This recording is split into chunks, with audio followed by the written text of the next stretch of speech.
Hello दोस्तों, नमस्कार। आप सभी का एक बार फिर से बहुत बहुत स्वागत है आप सभी के अपने यूट्यूब चैनल डियर गुरुजी पर। तो दोस्तों, आज की इस वीडियो में हम आप सभी के लिए हमेशा की तरह सामान्य ज्ञान जीके से रिलेटेड बहुत ही महत्वपूर्ण प्रश्नों को लेकर आए हैं। तो आप लोगों से रिक्वेस्ट है कि आप सभी लोग इस क्लास को पूरा अटेंड करिए, क्योंकि यहाँ पर मैं आपको जितने भी प्रश्न बताने वाला हूँ वो सारे के सारे प्रश्न आप सभी के लिए बहुत ही ज्यादा इंपॉर्टेंट होने वाले हैं।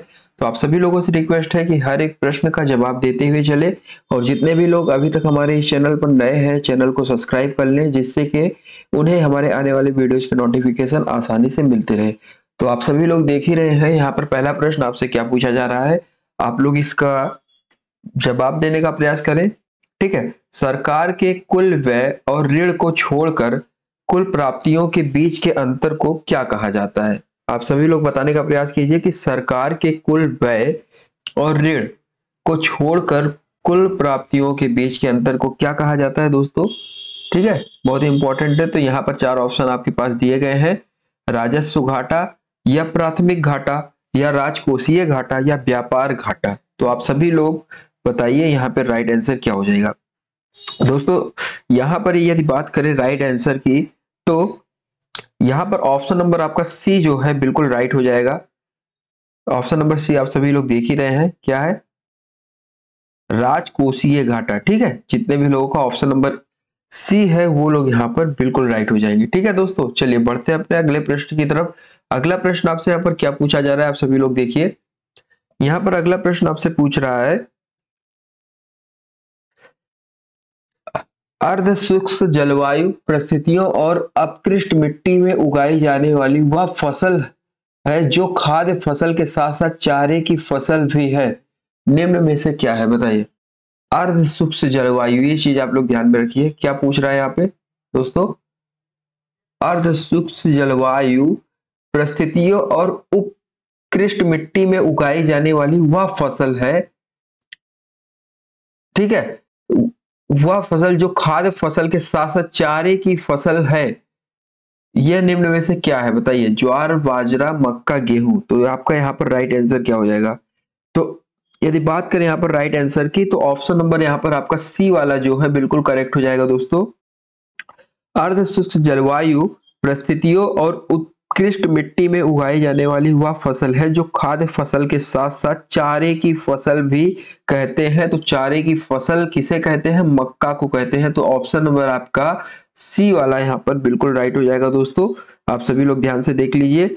और आप लोगों को मैं बताना चाहूंगा कि मक्का जो है एक बहुत ही प्रमुख खाद्य फसल है जो मोटे अनाजों की श्रेणी में आता है। किसकी श्रेणी में दोस्तों? मोटे अनाजों की श्रेणी में आता है। तो ये चीज आप लोग ध्यान में रखिए। ठीक है, चलिए बढ़ते हैं अपने अगले प्रश्न की तरफ। अगला प्रश्न आपसे पूछा जा रहा है कि भारत 1972 में अपना परिचालन आरंभ करने वाले बोकारो स्टील प्लांट की स्थापना किस देश की सहायता से की गई थी? बताइए दोस्तों। भारत 1972 में अपना परिचालन आरंभ करने वाले बोकारो स्टील प्लांट की स्थापना किस देश की सहायता से की गई थी? देखिए, आप सभी लोगों से रिक्वेस्ट है कि आप लोग जवाब जरूर दें, जिससे कि आप सभी का रिवीजन और तैयारी अच्छे से होता रहे। तो भारत 1972 में जो अपना परिचालन आरंभ करने वाले बोकारो स्टील की स्थापना की, वो जो है दोस्तों आपका यूएसएसआर, ऑप्शन नंबर सी आपका यहाँ पे बिल्कुल करेक्ट हो जाएगा। यूएसएसआर की सहायता से की गई थी। और मैं आपको बताना चाहूंगा कि यह जो है झारखंड के बोकारो में स्थित है। कहां पर? आप सभी लोग इसे ध्यान में रखिएगा। ऑप्शन नंबर सी आपका यहाँ पर बिल्कुल राइट हो जाएगा। और यहाँ पर जो आपको मैंने पॉइंट बताया उसे ध्यान में रखिए कि यह जो है झारखंड के बोकारो में स्थित है और इसकी स्थापना सन 1964 में हुई थी। ठीक है, इसकी स्थापना मतलब किसकी स्थापना? इसकी स्थापना जो है सन 1964 में हुई है। इसकी मतलब भारत 1972 में अपना परिचालन आरंभ करने वाले बोका बोकारो, ठीक है, स्टील प्लांट की स्थापना। ठीक है, ये चीज ध्यान में रखिए। इसकी जो है, इसकी मतलब बोकारो स्टील प्लांट की स्थापना जो है सन 1964 ईस्वी में हुई थी, बोकारो नामक स्थान में, जो कि कहां पर है? झारखंड में है। चलिए, न्यूयॉर्क के आइकॉनिक मेडिसिन स्क्वायर गार्डन में कुश्ती करने वाली प्रथम भारतीय पहलवान कौन बनी है? बताइए। न्यूयॉर्क के आइकॉनिक मैडिसन स्क्वायर गार्डन में कुश्ती करने वाले या वाली, महिला या पुरुष कोई भी हो सकता है, प्रथम भारतीय पहलवान कौन बनी है या बने हैं? तो यहाँ पर आपके चार ऑप्शन है, इसमें महिला भी है पुरुष भी है, तो आपको बताना है कि वो कौन है, महिला है या पुरुष है, और उनका नाम बताना है। न्यूयॉर्क के, ध्यान से देखिएगा दोस्तों, न्यूयॉर्क के आइकॉनिक जो है मैडिसन स्क्वायर गार्डन में कुश्ती करने वाली महिला है या पुरुष है, वो कौन बनी है, तो आपको बताना है दोस्तों। तो यहाँ पर जितने भी लोगों को पता है जरूर बताएं, ठीक है। तो ऑप्शन नंबर यहाँ पर आपका क्या राइट हो जाएगा? तो दोस्तों यहाँ पर यदि बात करें राइट आंसर की, तो यहाँ पर बजरंग पुनिया जो है आपका बिल्कुल राइट हो जाएगा। ऑप्शन नंबर बी जो है ये बिल्कुल करेक्ट है। न्यूयॉर्क के आइकॉनिक मैडिसन स्क्वायर गार्डन में कुश्ती करने वाली प्रथम भारतीय महिला बनी, ठीक है, बजरंग पुनिया। आप सभी लोग ध्यान में रखिए, ऑप्शन नंबर आपका बी वाला बिल्कुल राइट हो जाएगा। चलिए दोस्तों, अगला प्रश्न आपसे क्या पूछा जा रहा है, आप सभी लोग देखिए और बताने का प्रयास कीजिए। क्षेत्रीय हवाई संपर्क को सस्ता और सुविधाजनक बनाने के लिए संचालित योजना का क्या नाम है? बताइए। ध्यान में रखिए दोस्तों, यहाँ पर बात क्या कर रहा है आपसे, क्षेत्रीय हवाई संपर्क को, ठीक है, क्षेत्रीय हवाई संपर्क को सस्ता और सुविधाजनक बनाने के लिए संचालित योजना जो है उसका नाम क्या है? आप सभी लोग बताने का प्रयास कीजिए। तो क्षेत्रीय हवाई संपर्क को सस्ता और सुविधाजनक बनाने के लिए जो संचालित योजना है दोस्तों, उसका नाम है उड़ान, ठीक है। उड़ान आपका बिल्कुल राइट हो जाएगा। ऑप्शन नंबर आपका दोस्तों क्या है? सी वाला। जितने भी लोगों का ऑप्शन नंबर सी है वो लोग बिल्कुल करेक्ट हो जाएंगे। उड़ान की योजना जो है 27 अप्रैल, आप सभी लोग ध्यान में रखिए, उड़ान की योजना 27 अप्रैल सन 2017 में की गई है, ठीक है। आप सभी लोग ध्यान में रखिए, 27 अप्रैल सन 2017 में जो है इस योजना की शुरुआत हुई है। और इस योजना की शुरुआत आप सभी लोग ध्यान में रखिए किसने की है? माननीय नरेंद्र मोदी जी ने की है, ठीक है। तो यहाँ पर आप सभी लोग ध्यान में रखिए, नरेंद्र मोदी यहाँ पर इसके जनक है, मतलब इसकी शुरुआत जो है उन्होंने की है। तो ऑप्शन नंबर आपका जो डी है, आप सभी सी है, वो बिल्कुल करेक्ट हो जाएगा दोस्तों, ठीक है। चलिए बढ़ते अपने अगले प्रश्न की तरफ। यहाँ पर अगला प्रश्न आपसे पूछा जा रहा है कि नीति आयोग के पहले अध्यक्ष कौन बने थे? तो नीति आयोग के पहले अध्यक्ष कौन बने थे? तो नरेंद्र मोदी यहाँ पर आपका ऑप्शन नहीं है, काफी लोग ऑप्शन है, तो आपका राइट आंसर क्या है? नरेंद्र मोदी नीति आयोग के पहले अध्यक्ष कौन थे? तो दोस्तों आप सभी लोग बताने का प्रयास कीजिए। तो नीति आयोग के पहले अध्यक्ष नरेंद्र मोदी थे, तो बिल्कुल राइट है दोस्तों। जितने भी लोगों ने ऑप्शन नंबर डी को बताया है वो लोग बिल्कुल करेक्ट हो जाएंगे। और आपको मैं बताना चाहूंगा दोस्तों कि 1 जनवरी सन 2015, आप सभी लोग ये डेट याद रखिए, बहुत ही इंपॉर्टेंट है। 1 जनवरी सन 2015 जो है इस योजना के स्थान पर जो है केंद्रीय मंत्रिमंडल के एक संकल्प पर नीति आयोग का गठन किया गया था, ठीक है। आप सभी लोग ध्यान में रखिएगा, 1 जनवरी सन 2015 को योजना आयोग के स्थान पर केंद्रीय मंत्रिमंडल के एक संकल्प पर नीति आयोग का गठन किया गया था। तो ऑप्शन नंबर आपका यहाँ पर डी वाला जो है बिल्कुल राइट हो जाएगा, ठीक है। चलिए बढ़ते अपने अगले प्रश्न की तरफ। अगला प्रश्न आपसे क्या पूछा जा रहा है, आप सभी लोग देखिए और बताने का प्रयास कीजिए। इंटरनेशनल एटॉमिक एनर्जी एजेंसी जो है, जिसे हम लोग कहते हैं, तो आपको बताना है कि इंटरनेशनल एटॉमिक एनर्जी एजेंसी का सृजन किस वर्ष किया गया था? बताइए। तो ऑप्शन नंबर यहाँ पर आपके दिए गए हैं, सन 1957, 1958, 1955, 1956। तो दोस्तों यहाँ पर यदि बात करें राइट आंसर की, तो इंटरनेशनल एटॉमिक एनर्जी एजेंसी जो है इसका सृजन जो है सन 1957 ईस्वी में किया गया था। कब दोस्तों? सन 1957 ईस्वी में। जितने भी लोग का ऑप्शन नंबर ए है वो लोग यहाँ पर बिल्कुल राइट हो जाएंगे। चलिए बढ़ते अपने अगले प्रश्न की तरफ। अगला प्रश्न आपसे क्या पूछा जा रहा है, आप सभी लोग देखिए और बताने का प्रयास कीजिए कि निम्नलिखित में से किसने संथाल विद्रोह और 1857 के विद्रोह के दौरान अंग्रेजों की सहायता की थी।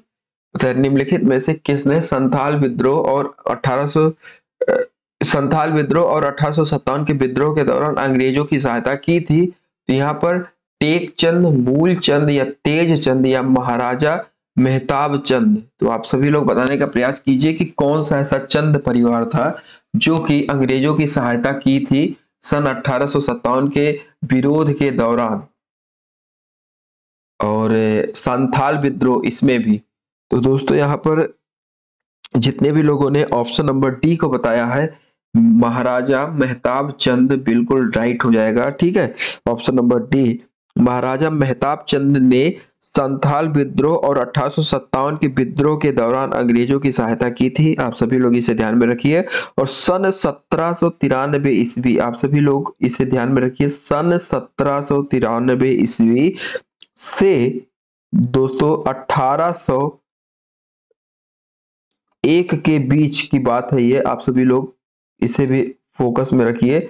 सन 1793 से 1801 ईस्वी के बीच जो है बंगाल की 4 बड़ी जमींदारियों में से वर्धमान की जमींदारी को एक प्रमुख जमींदारी नियुक्त किया गया था। ठीक है, आप सभी लोग ये चीज ध्यान में रखिए, बहुत ही इंपॉर्टेंट है। और यहाँ पर जो आपसे पूछा जा रहा है कि किसने संथाल विद्रोह और 1857, आप सभी लोग देखिए, किसने संथाल विद्रोह और 1857 के विद्रोह के दौरान अंग्रेजों की सहायता की थी। तो आपका राइट आंसर है महाराज मेहताब चंद। अंतरिक्ष अनुसंधान के लिए भारतीय राष्ट्रीय समिति का गठन कब किया गया था। अंतरिक्ष अनुसंधान के लिए भारतीय राष्ट्रीय समिति का गठन कब किया गया था। तो अंतरिक्ष अनुसंधान, ये चीज आप लोग ध्यान में रखिए, बहुत ही इंपॉर्टेंट है। यहाँ पर आपसे पूछा जा रहा है कि अंतरिक्ष अनुसंधान के लिए भारतीय राष्ट्रीय समिति का गठन कब किया गया था। तो यहाँ पर जितने भी लोगों का ऑप्शन नंबर जो भी है कमेंट बॉक्स में जरूर बताएं। तो ऑप्शन नंबर यहाँ पर दोस्तों आपका ऑप्शन नंबर डी बिल्कुल करेक्ट हो जाएगा। ठीक है, आप सभी लोग देख ही लीजिए, ऑप्शन नंबर डी, सन 1962 ईस्वी में जो है अंतरिक्ष अनुसंधान के जो है अंतरिक्ष अनुसंधान के भारतीय राष्ट्रीय समिति का गठन किया गया था। ठीक है, और मैं आपको बताना चाहूंगा कि भारतीय अंतरिक्ष अनुसंधान संगठन की स्थापना जो है, ये चीज भी आप लोग ध्यान रखिए, क्या मैंने बोला आपको, भारतीय अंतरिक्ष अनुसंधान संगठन की स्थापना, ये जो है दोस्तों 15 अगस्त, आप सभी लोग ध्यान रखिए, 15 अगस्त को की गई थी। और सन कौन सा था, 1969 ईस्वी। ठीक है, आप सभी लोग इसे ध्यान में रखिए। ठीक है, भारतीय अंतरिक्ष अनुसंधान की स्थापना जो है कब की गई थी, 15 अगस्त सन 1969 ईस्वी में। ठीक है, और अंतरिक्ष अनुसंधान के लिए भारतीय राष्ट्रीय समिति का गठन कब किया गया था, 1962 ईस्वी में, जो आपसे क्वेश्चन पूछा जा रहा है। ठीक है, चलिए बढ़ते अपने अगले प्रश्न की तरफ। यह चीज क्लियर रखिए आप लोग अपने माइंड में कि अंतरिक्ष अनुसंधान के लिए भारतीय राष्ट्रीय समिति का गठन जो है वो सन 1962 ईस्वी में किया गया था, जो कि आपका ऑप्शन डी सही है। और 15 अगस्त सन 1969 को जो है भारतीय अंतरिक्ष अनुसंधान संगठन की स्थापना की गई थी। ठीक है, भारतीय अंतरिक्ष अनुसंधान संगठन की स्थापना की गई थी, ये चीज यहाँ पर बिल्कुल राइट होगा। ठीक है, चलिए बढ़ते अपने अगले प्रश्न की तरफ। अगला प्रश्न आपसे पूछा जा रहा है कि लोकप्रिय काल्पनिक उपन्यास चंद्रकांता की रचना किसने की थी। बताइए, लोकप्रिय काल्पनिक उपन्यास चंद्रकांता, बहुत ही इंपॉर्टेंट है। इसके ऊपर दोस्तों आप लोगों ने पहले दूरदर्शन पे एक सीरियल आता था चंद्रकांता, शायद आप लोगों ने देखा जरूर होगा। ठीक है, हमने तो देखा अपने बचपन में। तो लोकप्रिय काल्पनिक उपन्यास चंद्रकांता की रचना किसने की थी। तो यहाँ पर दोस्तों मैथिली शरण गुप्त, जयशंकर प्रसाद, देवकी नंदन खत्री या मुंशी प्रेमचंद, आपके ऑप्शन दिए गए हैं, आप लोग बताने का प्रयास कीजिए। तो लोकप्रिय काल्पनिक उपन्यास जो चंद्रकांता है, इसकी रचना देवकी नंदन खत्री ने की थी। तो ऑप्शन नंबर आपका जो सी वाला है बिल्कुल करेक्ट हो जाएगा। देवकी नंदन खत्री ने जो है किसकी रचना की थी, तो आपको मैंने बताया चंद्रकांता की रचना की थी। ठीक है, आप सभी लोगों का ऑप्शन नंबर सी बिल्कुल राइट हो जाएगा। ठीक है, और यदि मैं आपको इसके बारे में और बताऊं तो देवकीनंदन खत्री का जन्म जो है बिहार के मुजफ्फरपुर जिले में हुआ था। और मुजफ्फरपुर जिले में एक छोटा सा कस्बा है, छोटा सा गांव है पूसा, वहां पर देवकीनंदन खत्री जी का जन्म हुआ था। ठीक है, चलिए अगला प्रश्न आपके सामने ये रहा। नवंबर 1944 में सांप्रदायिक समस्याओं पर गांधी जिन्ना चर्चा विफल होने के बाद एक न्यायिक ढांचे में सांप्रदायिक समस्या की जांच करने के लिए गैर पक्षीय सम्मेलन की अस्थायी समिति द्वारा कौन सी समिति नियुक्त की गई थी? बताइए। नवंबर सन 1944 में सांप्रदायिक समस्याओं पर, ठीक है आप सभी लोग ध्यान रखिए, नवंबर 1944 ईस्वी में जो है सांप्रदायिक समस्याओं पर गांधी जिन्ना चर्चा विफल होने के बाद, ये गांधी जिन्ना एक चर्चा थी जो कि विफल हो गई थी, इसके विफल होने के बाद एक न्यायिक ढांचे में सांप्रदायिक समस्या की जांच करने के लिए गैर पक्षीय सम्मेलन की अस्थायी समिति द्वारा जो है कौन सी समिति जो है नियुक्त की गई थी? किसके द्वारा दोस्तों? गैर पक्षीय सम्मेलन की अस्थायी समिति जो है इसी के द्वारा, आप सभी लोग ध्यान रखिए, इसी के द्वारा गैर पक्षीय सम्मेलन की अस्थायी समिति के द्वारा दोस्तों कौन सी समिति नियुक्त की गई थी आप सभी को बताना है। तो वो समिति का नाम क्या है? पटेल समिति, सरपू समिति, जाकिर हुसैन समिति या आपका बलवंत राय मेहता समिति। तो आपको राइट आंसर यहाँ पर क्या है बताना है। तो बात करें यहाँ पर राइट आंसर की, तो यहाँ पर दोस्तों मैं आपको बताना चाहूंगा कि नवंबर सन 1944 में सांप्रदायिक समस्याओं पर गांधी जिन्ना चर्चा विफल होने के बाद एक न्यायिक ढांचे में जो सांप्रदायिक समस्या की जांच करने के लिए गैर पक्षीय सम्मेलन अस्थायी समिति जो है नियुक्त की गई थी, उस समिति का नाम है दोस्तों सरपू समिति, जो कि गैर पक्षीय सम्मेलन की अस्थायी समिति द्वारा यह चीज लागू किया गया था। ठीक है, ऑप्शन नंबर ए आपका यहाँ पर बिल्कुल राइट हो जाएगा। चलिए अगला प्रश्न आपके सामने है, इकोनॉमी ऑफ परमानेंस के लेखक कौन है? बताइए दोस्तों, इकोनॉमी ऑफ परमानेंस के लेखक कौन है? तो पीसी महान, नोबिस या के एन राज या आपका option number C GC Kumarappa या आपका के कामराम। तो इकोनॉमिक ऑफ, आप सभी लोग देखिए दोस्तों, यहां पर आपसे बात कर रहा है इकोनॉमिक, दोस्तों आपका इकोनॉमिक ऑफ परमानेंस के लेखक जो है वो कौन है? तो ऑप्शन नंबर आपका यहाँ पर क्या राइट हो जाएगा दोस्तों? ऑप्शन नंबर जितने भी लोगों ने सी बताया है वो लोग यहाँ पर बिल्कुल करेक्ट हो जाएंगे। ऑप्शन नंबर सी आपका क्या है? जेसी कुमार रप्पा यहाँ पर आपका बिल्कुल करेक्ट हो जाएगा। ठीक है, चलिए अगला प्रश्न आपसे पूछा जा रहा है कि द्वितीय पंचवर्षीय योजना की रूपरेखा किसने तैयार की थी? द्वितीय पंचवर्षीय योजना की रूपरेखा किसने तैयार की थी? तो यहाँ पर आपके ऑप्शंस दिए गए हैं, आप लोग बताने का प्रयास कीजिए कि द्वितीय पंचवर्षीय योजना की रूपरेखा जो है वो किसने तैयार की थी। तो दोस्तों यहाँ पर जो आपका राइट आंसर हो जाएगा ऑप्शन नंबर आपका ए वाला जो है बिल्कुल करेक्ट हो जाएगा, के कामराज यहाँ पर आपका बिल्कुल राइट हो जाएगा। ठीक है, चलिए दोस्तों बढ़ते हैं अपने अगले प्रश्न की तरफ। अगर मैं आपको इसके बारे में और बताऊं दोस्तों, आप लोग को एक इंपॉर्टेंट पॉइंट याद रखना है कि बहुत ही इंपॉर्टेंट पॉइंट है, आप सभी लोग देख सकते हैं दोस्तों, यहाँ पर थोड़ी सी गलती हो गई मुझसे। यहाँ पर द्वितीय पंचवर्षीय योजना की रूपरेखा किसने तैयार की थी? तो यहाँ पर ऑप्शन नंबर बी आपका बिल्कुल करेक्ट होगा, पीसी महानोबिस यहाँ पर आपका बिल्कुल राइट होगा। ठीक है, ऑप्शन नंबर ए आपका जो है यहाँ पर गलत है, गलती से मैंने बता दिया।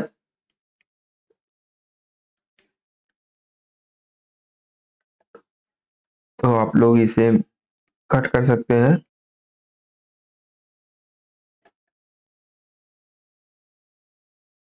ठीक है, ऑप्शन नंबर आपका यहाँ पर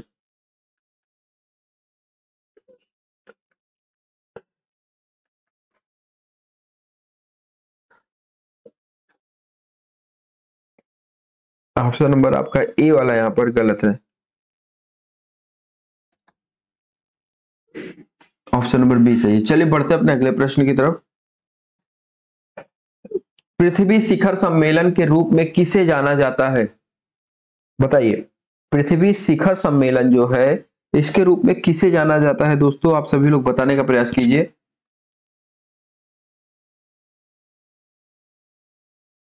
चलिए बढ़ते अपने अगले प्रश्न की तरफ, बहुत ही इंपॉर्टेंट है। पृथ्वी शिखर सम्मेलन के रूप में किसे जाना जाता है? तो यहाँ पर आपके ऑप्शंस दिए गए हैं, आप लोग बताने का प्रयास कीजिए दोस्तों। तो 14 नंबर प्रश्न, ऑप्शन नंबर यहाँ पर जो आपका डी है बिल्कुल करेक्ट हो जाएगा, रियो शिखर सम्मेलन। ठीक है, जितने भी लोगों का ऑप्शन नंबर डी है वो लोग यहाँ पर बिल्कुल करेक्ट हो जाएंगे। पृथ्वी शिखर सम्मेलन के रूप में रियो शिखर सम्मेलन को जाना जाता है। और सन 1952 ईस्वी में जो है ब्राजील के रियो डी जेनेरियो शहर में जो है, कौन से शहर में दोस्तों? ब्राजील का एक रियो डी जेनेरियो शहर है। ठीक है, इस शहर में विश्व के 172 देशों ने पृथ्वी सम्मेलन का आयोजन किया था।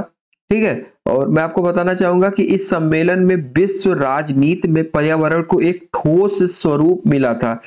और इससे हुआ क्या था कि एजेंडा 21 पारित किया गया था। ठीक है, इस अवसर पर क्या पारित किया गया था दोस्तों? एजेंडा 21 को पारित किया गया था। और मैं आपको बताना चाहूंगा कि इस संधि में शामिल देशों को ग्रीन हाउस गैस उत्सर्जन को कम करने के लिए प्रतिबंधित किया गया था। ठीक है, तो आप सभी को मैंने कुछ पॉइंट इसमें बताया, आप सभी लोग इसे दोबारा भी सुन सकते हैं लाइव खत्म होने के बाद। लाइव क्लासेस बहुत ही इंपॉर्टेंट है। बाकी आप सभी लोग यहाँ पर ध्यान रखिए कि पृथ्वी शिखर सम्मेलन के रूप में जो है किसे जाना जाता है? तो पृथ्वी शिखर सम्मेलन के रूप में रियो शिखर सम्मेलन को जाना जाता है, जो कि सन 1952 ईस्वी में ब्राजील में इसका उद्घाटन किया गया था। ठीक है, चलिए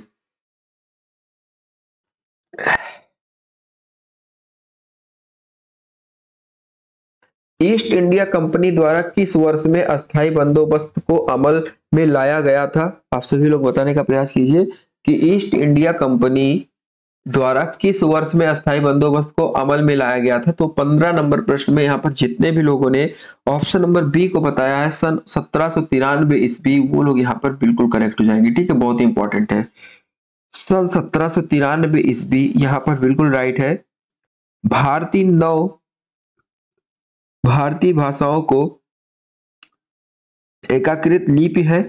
आप सभी लोग इसे ध्यान में रखिए, बहुत ही इंपॉर्टेंट है ये। चलिए, क्या क्या भारतीय लिख दिए हो कमेंट में, चलिए कोई बात नहीं। ईस्ट इंडिया कंपनी द्वारा किस वर्ष, देखिए काफी सारे लोगों ने यहाँ पर जवाब दिया है और ऑप्शन बी यहाँ पर बहुत सारे लोगों के हैं, तो ठीक है, काफी सारे लोगों ने ऑप्शन बी बताया। 1793 ईस्वी में ईस्ट इंडिया कंपनी द्वारा जो है अस्थायी बंदोबस्त को अमल में लाया गया था, तो बहुत ही इंपॉर्टेंट है, याद रखिए इसे। चलिए अगला प्रश्न है, निम्नलिखित में से किस उपकरण का उपयोग वायुमंडलीय दाब को मापने के लिए किया जाता है? बहुत ही इंपॉर्टेंट है दोस्तों, बहुत ही आसान है। निम्नलिखित में से किस उपकरण को का उपयोग वायुमंडलीय दाब को मापने के लिए किया जाता है? तो यहाँ पर जो आपका राइट आंसर है ऑप्शन नंबर आपका डी वाला जो है बिल्कुल करेक्ट हो जाएगा, बैरोमीटर। ठीक है, बैरोमीटर को द्वारा वायुमंडलीय दाब को मापने के लिए इसका प्रयोग किया जाता है। ठीक है, चलिए 9 भारतीय भाषाओं की एकीकृत लिपि है जिसे एक सामान्य भारतीय लिपि के रूप में प्रस्तावित किया जा रहा है, बताइए। तो भारतीय या तेलुगु या देवनागरी या गुरुमुखी, तो यहां पर आप सभी लोग ध्यान में रखिए, यहां पर आपसे बात क्या कर रहा है दोस्तों, डॉट डॉट पहले है, मतलब यहां पर कुछ भरना है, भारतीय भरना है या तेलुगु या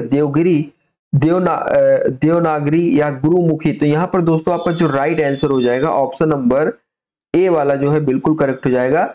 यहां पर डॉट डॉट में भरा जाएगा भारतीय, यहां पर आपका क्या भरा जाएगा दोस्तों, भारतीय भाषाओं की एकीकृत लिपि है जिसे एक सामान्य भारतीय लिपि के रूप में प्रस्तावित किया जा रहा है। ठीक है, तो ऑप्शन नंबर आपका ए वाला बिल्कुल करेक्ट हो जाएगा। अगला प्रश्न है कि कामाख्या मंदिर किस राज्य में स्थित है? कामाख्या मंदिर किस राज्य में स्थित है? मणिपुर, सिक्किम, असम, मेघालय। इसके बारे में बहुत सारे न्यूज चैनल पर आप लोगों ने जरूर देखा होगा। ये किस लिए जाना जाता है कामाख्या मंदिर? तो कामाख्या मंदिर किस राज्य में स्थित है? तो बहुत ही इंपॉर्टेंट है दोस्तों। कामाख्या मंदिर जो है दोस्तों आपका असम राज्य में स्थित है। किस राज्य में? असम राज्य में स्थित है। आप सभी लोग इसे ध्यान में रखिए। और भारत के प्रमुख प्रमुख मंदिरों में इसकी गिनती की जाती है। ठीक है। और यदि बात करें यहाँ पर और भी कुछ मंदिरों की, जैसे बहुत ही इंपॉर्टेंट एक मंदिर है केदारनाथ मंदिर। आप सभी लोग इसे ध्यान रखिए। ये आपका उत्तराखंड में स्थित है। बद्रीनाथ मंदिर, ये भी आपका उत्तराखंड में स्थित है। स्वर्ण मंदिर की यदि बात करें दोस्तों, बहुत ही इंपॉर्टेंट है। ये आपका स्वर्ण मंदिर जो है अमृतसर में है। आप सभी लोग इसे नोट करते हुए चले, अगर कॉपी पेन में साथ में हो, नहीं तो ध्यान से सुने, क्योंकि ये सब कुछ इंपॉर्टेंट मंदिर है। आप सभी लोग इसे ध्यान में रखिए। यहाँ पर आपसे प्रश्न पूछा जा रहा है कि कामाख्या मंदिर किस राज्य में स्थित है? तो मैंने आपको बताया कामाख्या मंदिर जो है असम राज्य में स्थित है। ये चीज आप लोग ध्यान में रखिए। और बाकी बात करें केदारनाथ, बद्रीनाथ, ये उत्तराखंड में है। स्वर्ण मंदिर अमृतसर में है। दिलवाड़ा मंदिर जो आपका है माउंट आबू में है।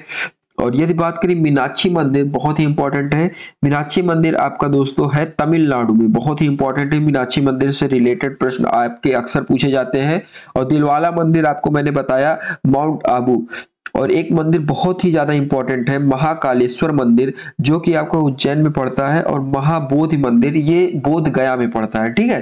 तो आप सभी के ये प्रमुख मंदिर है। और कामाख्या मंदिर आपके सामने है, असम में, असम राज्य में स्थित है। चलिए, बहुत हो गया मंदिरों के बारे में। तो आप सभी लोगों को उम्मीद करता हूं कि समझ में आया होगा। चलिए बढ़ते हैं अपने अगले प्रश्न की तरफ। अगला प्रश्न आपसे पूछा जा रहा है कि मुगल कालीन प्रसिद्ध गायक तानसेन किस भारतीय संगीत शैली से संबंध रखते हैं? बात कर रहा है यहाँ पर किसकी दोस्तों? तानसेन की। आप सभी लोग ध्यान में रखिए, तानसेन जो है किस भारतीय संगीत शैली से संबंध रखता है? तो यहाँ पर आपके ऑप्शंस है ध्रुपद, ठुमरी, कर्नाटक, ख्याल। तो आपका यहाँ पर जो राइट आंसर हो जाएगा 19 नंबर प्रश्न में, ऑप्शन नंबर जितने भी लोगों ने ए को बताया है ध्रुपद, वो लोग यहाँ पर बिल्कुल करेक्ट हो जाएंगे। मुगल कालीन जो है प्रसिद्ध गायक है तानसेन। ठीक है। और ये जो है ध्रुपद से संबंध रखता है। और ध्रुपद जो है हिंदुस्तानी राग दरबारी संगीत के उच्चतम श्रेणी में गिना जाता है। ध्रुपद जो है हिंदुस्तानी जो राग संगीत है उसमें प्रथम श्रेणी में ये ध्रुपद आता है दोस्तों। आप सभी लोग इसे ध्यान में रखिए। प्रथम श्रेणी में, उच्चतम श्रेणी में इसकी गिनती होती है। और तानसेन सम्राट अकबर के दरबार में जो है नवरत्नों में से एक था। आप सभी लोग ध्यान में रखिए, ये जो है अकबर के नवरत्नों में से एक था। ठीक है, बहुत ही इंपॉर्टेंट है। अकबर के नवरत्न जो है उनमें से एक था। तो आपको मैं यहाँ पर लिख दे रहा हूं, आप सभी लोग इसे ध्यान में रखिए। ये अकबर का नवरत्न में से एक गिना जाता है तानसेन। चलिए बढ़ते हैं अपने अगले प्रश्न की तरफ। अगला प्रश्न आपसे पूछा जा रहा है कि क्लब ऑफ रोम, ठीक है, क्लब ऑफ रोम के द्वारा दोस्तों, आप सभी लोग यहाँ पर देखिए, क्लब ऑफ रोम के द्वारा द लिमिट्स टू ग्रोथ का प्रकाशन कब किया गया था? तो यहाँ पर जितने भी लोगों ने जो भी बताया है, ऑप्शन नंबर सी जितने भी लोगों ने बताया है, वो लोग यहाँ पर बिल्कुल करेक्ट हो जाएंगे। क्लब ऑफ रोम, ठीक है, इसका प्रकाशन जो है सन 1972 ईस्वी में किया गया था। ठीक है। देखिए, इसके पीछे जो थोड़ी सी स्टोरी बताता हूं मैं, इससे होता क्या है कि आप लोगों को क्लियर हो जाता है, आप लोगों के माइंड में रहता है, भूलेगा नहीं। क्योंकि अभी मैं डायरेक्ट बता के निकल जाऊं ऑप्शन नंबर सी आपका सही है, तो आप लोग याद नहीं रख पाएंगे अच्छे से। तो क्लब ऑफ रोम जो है, इसके द्वारा द लिमिट्स टू ग्रोथ का प्रकाशन जो है सन 1972 में किया गया था। और दोस्तों मैं आपको बताना चाहूंगा कि यहाँ पर रोम को 7 पहाड़ियों का नगर भी कहा जाता है। आप सभी लोग इसे ध्यान में रखिए। रोम को क्या कहा जाता है दोस्तों? 7 पहाड़ियों का नगर कहा जाता है। पोप का शहर, रक्तवर्ण, महिला का शहर आदि बहुत सारे इसके उपनाम है, इससे जाना जाता है। ठीक है। तो रोम को 7 पहाड़ियों का नगर कहा जाता है। आप सभी लोग इसे ध्यान में रखिए कि रोम को जो है दोस्तों 7 पहाड़ियों का शहर भी कहा जाता है। बहुत ही इंपॉर्टेंट है, 7 पहाड़ियों का शहर। चलिए, अगला प्रश्न आपसे पूछा क्या जा रहा है, आप सभी लोग इसे ध्यान में रखिए। भूमि का वह भौतिक विस्तार जिस पर फसलें बोई और काटी जाती है उसे निम्नलिखित में से किस नाम से जाना जाता है? भूमि का वह भौतिक विस्तार, ठीक है, जिस पर फसलें बोई और काटी दोनों जाती है उसे निम्नलिखित में से किस नाम से जाना जाता है? तो यहाँ पर दोस्तों जितने भी लोगों का ऑप्शन नंबर सी है वो लोग यहाँ पर बिल्कुल करेक्ट हो जाएंगे। यहाँ पर ऑप्शन नंबर सी क्या है? कुल बीजारोपित भूमि, ठीक है, बहुत ही इंपॉर्टेंट है। और कुल बीजारोपित भूमि, तो आप सभी लोग इसे ध्यान में रखिए, ठीक है। भूमि का वह भौतिक विस्तार जिस पर फसलें बोई और काटी जाती है उसे कुल बीजारोपित भूमि कहते हैं। और यहाँ पर आपको मैं बताना चाहूंगा कि जो बंजर भूमि होता है दोस्तों, वह भूमि खेती के योग्य नहीं होता है, इस पर कुछ उगाया नहीं जा सकता है। और यदि बात करें कृषि बंजर भूमि की, तो वह भूमि जो पिछले 5 वर्षों तक या अधिक समय तक परती या कृषि रहित है, मतलब कृषि नहीं की गई है उस पे, तो उसे हम लोग क्या कहते हैं? कृषि बंजर भूमि। और यहाँ पर यदि बात करें वर्तमान परती भूमि की, तो वर्तमान परती भूमि जो है दोस्तों, वह भूमि होती है जो कि एक कृषि वर्ष, एक वर्ष में जो है कम से कम एक बार कृषि रहित की हो, उसे हम लोग वर्तमान परती भूमि कहते हैं। मतलब एक वर्ष तक उस पर यदि खेती ना की गई हो, ठीक है। चलिए अगला प्रश्न आपसे क्या पूछा जा रहा है, आप सभी लोग बताने का प्रयास कीजिए कि खाद्य पदार्थ, वस्त्र जैसे उत्पादन एवं मनोरंजन जैसी सेवाओं को उनके अंतिम उपभोक्ता द्वारा खरीदे जाने पर जो है क्या कहा जाता है? बताइए। यहाँ पर आप सभी लोग ध्यान में रखिए कि खाद्य पदार्थ जैसे कि हो गया, खाद्य पदार्थ हो गया, वस्त्र हो गया, इन जैसे उत्पादों का उत्पाद एवं मनोरंजन जैसी सेवाओं को अंतिम उपभोक्ता द्वारा खरीदे जाने पर उसे क्या कहा जाता है? तो आपको बताना है अंतिम वस्तुएं, पूंजीगत वस्तुएं, उपभोग वस्तुएं या मध्य वर्गीय वस्तुएं। तो यदि बात करें यहाँ पर राइट आंसर की दोस्तों 22 नंबर प्रश्न में, तो ऑप्शन नंबर आपका सी वाला जो है बिल्कुल करेक्ट हो जाएगा। ऑप्शन नंबर सी क्या है? उपभोग वस्तुएं, ठीक है। खाद्य पदार्थ, वस्त्र, इन जैसे जो सामान है, इनका उत्पादन एवं मनोरंजन जैसी सेवाओं को जो है उनके अंतिम उपभोक्ता द्वारा खरीदे जाने पर उपभोग वस्तुओं को क्या कहा जाता है? उपभोग वस्तुएं कहा जाता है। तो यहाँ पर आपका ऑप्शन नंबर सी है बिल्कुल करेक्ट हो जाएगा, ठीक है। चलिए अगला प्रश्न आपसे पूछा जा रहा है कि 1932 का पूना पैक्ट समझौता, ध्यान से देखिए दोस्तों, 1932 का पूना पैक्ट समझौता जो है महात्मा गांधी और इनमें से किस नेता के बीच हस्ताक्षरित किया गया था? तो सी राजगोपालचारी या विनोबा भावे या M.A. जिन्ना या B.R. अम्बेडकर। तो दोस्तों यहाँ पर जितने भी लोगों का ऑप्शन नंबर डी है वो लोग यहाँ पर बिल्कुल करेक्ट हो जाएगा। ऑप्शन नंबर डी क्या है? ऑप्शन नंबर डी यहाँ पर आपका B.R. अम्बेडकर है। तो ऑप्शन नंबर डी जितने भी लोग बता रहे हैं वो लोग यहाँ पर बिल्कुल करेक्ट हो जाएंगे।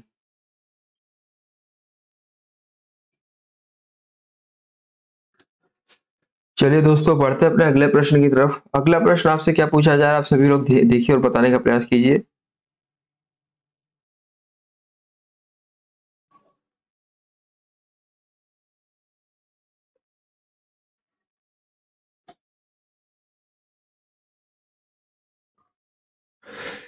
वारली लोक चित्रकारी किस राज्य की लोक कला का एक रूप है? महाराष्ट्र, गुजरात, मध्य प्रदेश या राजस्थान?